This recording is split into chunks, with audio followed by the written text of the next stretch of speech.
Good morning guys, good afternoon, good evening. Welcome back to my channel, Bella and Bing. For today's video guys is mag-ikot-ikot tayo guys dito sa seaside. Malapit ito guys sa reclamation area. Then sa likod lang ng buffet 101. And ito guys yung lounge area ng buffet 101. Dito muna tayo, then ikot-ikot tayo diyan guys sa bandang likuran. Kasi guys, may makikita tayo doon na titingnan natin yung reclamation area. Kasi parang na siya, yung nakaangat na yung lupa. Kitang-kita na siya sa seaside. Kaya titingnan natin. For the meantime, dito muna tayo nagpahinga sa lobby ng Buffet 101. Yung Buffet 101 guys is facing Conrad Hotel. Kaya dito medyo mapresko sa lounge area. Ayan, yung building na yan guys, yan yung Conrad Hotel. Ngayon dito na tayo guys sa parking area to ng ng Buffet 101. Ang init kasi lunch time. Ito yung makikita natin guys dito sa seaside. Ayan yung natatanaw natin yan na malayong lugar. Ano yan? Yan yung Cavite na. Parte na yan ng Cavite. Ayan. Tapos, makikita na natin guys yung mga barko dyan. Kaya lang, medyo hindi ko pala na zoom. Kaya doon sa sa susunod kong clip makikita natin yung medyo naka-zoom. Ito hindi siya naka-zoom. Kasi malayo ako sa kalsada kasi nagpapalilim. Ang init. Yan, tanghaling tapat. Ayan guys, ang makikita natin sa likod ng Buffet 101. Ayan yung Buffet 101 na may mga checkered na na pintura. Yung mataas naman yan yung Conrad Hotel. Siyempre mataas siya, hotel. Tapos ito na yung parking area. Ikot tayo ng 360 degrees kung saan ako nakatayo. Ayan naman building na yan is NU, National University. Ayan naman na mayroong ginagawang building na yan. Mayroong crane na mataas. Yan, Microtel. Ayan, ganyan ang makikita natin kung nasa parking area tayo ng 101. Ayan, ikot na tayo ulit. Kasi sobrang init. Hanap tayo ng medyo malilim na lugar. Isipin nyo sa init ng panahon ngayon guys. Tapos lalabas ka sa tabi ng dagat 12 o'clock. Grabing init ho talaga. So,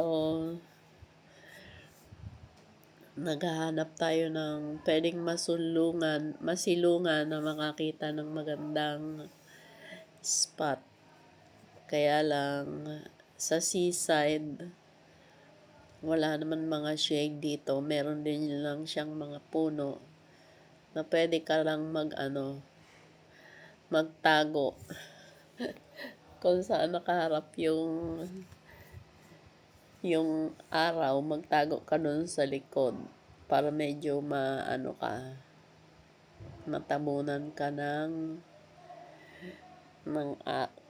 grabe, masusunog ka talaga guys. Kasi syempre, tabing dagat, So, alam mo na pagtabing dagat, mainit talaga. Kaya naghahanap tayo ng masisilungan. Dito naman sa Buffet 101, hindi ka rin makakakuha dyan sa loob ng magandang spot dito sa labas. So, kailangan mong lumabas. Siyempre, makikita mo lang doon sa loob. Usual na sa restaurant na eat all you can. Ayan na guys, yung reclamation yan. Kita na siya. Nakaangat na, mataas na siya dito. Mas mataas na siya dito sa kalsada. Parang ang lapit lang niya guys pagka nandun ka sa dito ka yan ito na kasi yung seawall na yan yung black na yan. Tapos ayan na yung yung reclamation area. Ayan yung mga equipments. Ito na guys yung medyo zoom na may mga barko. Pag nakaharap ka sa dagat sa left side, ayan makikita mo pa rin naman yung mga barko. Kasi malayo guys, malayo na siya Hindi na sila nakakalapit ng masyado kasi nga ito na na siya ng reclamation area. More than 1,000 hectares yata itong more than 100 hectares yata itong nire-reclaim niya. So, ang layo-layo ng talaga niyan aabutin. Napakalaking project po niyan. Kaya, yung mga barko na dati visible sa atin yan, hindi na natin nakikita. Ayan na guys, ayan naka-zoom yan. Nakikita nyo yan. Parang ang lapit na lang yan sa dito sa seawall. Parang magkakaroon lang sila ng tulay. Siguro para lang siyang ilog na daanan at hindi kumbaga hindi may stuck yung tubig sa kabila. Magkakaroon siguro ng munting creek dyan. Kaya ganun na guys kalawak yung reclaim area na yon. Hanggang dun yun doon parte papunta ng SM MOA na, then papunta na doon sa may Soler. Pero hindi ko alam kung ang Soler inabot kasi hindi pa ako nakapunta doon. Ibig sabihin kung na-reclaim nila yung Soler na yon. Dito na guys, ito na yung harap ng sa left side yung harap ng Buffet 101. Ito na yung kalsada. Tapos may tawiran dyan guys. Tatawid ka ng Conrad. So pag pupunta ka ng punta ka ng SMX kasi ang susunod na building niyan guys is